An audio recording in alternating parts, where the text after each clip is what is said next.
Alright, so I'm going to discuss the topic of nuclear power and the positive and negative effects that it can have in society. However, it does have quite a few negatives and has quite a few positives, but we need to discuss both at the same time. So let's get into it. Alright, so to start, there's a common misconception of what a nuclear reactor looks like when it melts down. It, however, does not look like this. It looks more similar to, the Chernobyl incident looks more like this around it. And Chernobyl is one of very few. It is one of only 2 nuclear reactors ever known to have gone to a Category 7 nuclear meltdown. And when it did melt down, it did, however, get hot enough for liquid corium, which is very similar to lava, to form, and it started pulling out of the reactor similar to this. It is important to note that these events are very rare. Chernobyl and Fukushima are the only 2 known Category 7 nuclear meltdowns, and those were just fake accidents. They just don't happen. Fukushima was caused by a tsunami, and Chernobyl was just a major malfunction within the system. Alright, so getting off of the Chernobyl incident, let's get into some of the more,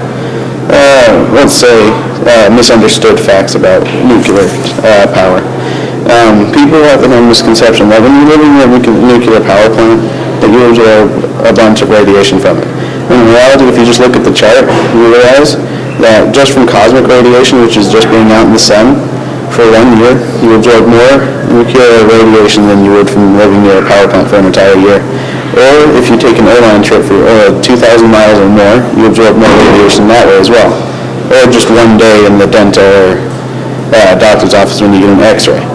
Or if you're a smoker as well, you absorb 15 to 20 times more radiation per year than someone who lives near a nuclear reactor. Alright, so getting into the worst side of nuclear power is the way that we currently store our nuclear waste after it's been processed through the nuclear power plant.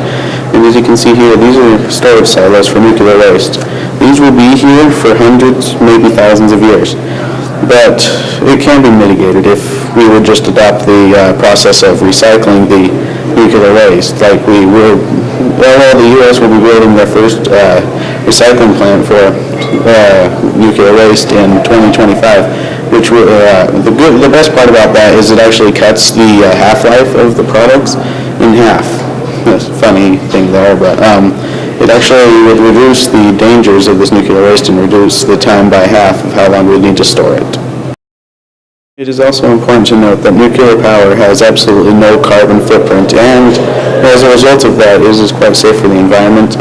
It's actually just as safe, if not safer, than solar, wind, and hydroelectric. Because you have to know, when you produce solar panels, you actually produce a large amount of very toxic waste. And so, even the clean energies aren't clean, so it's important to note that when you decide which power source you prefer.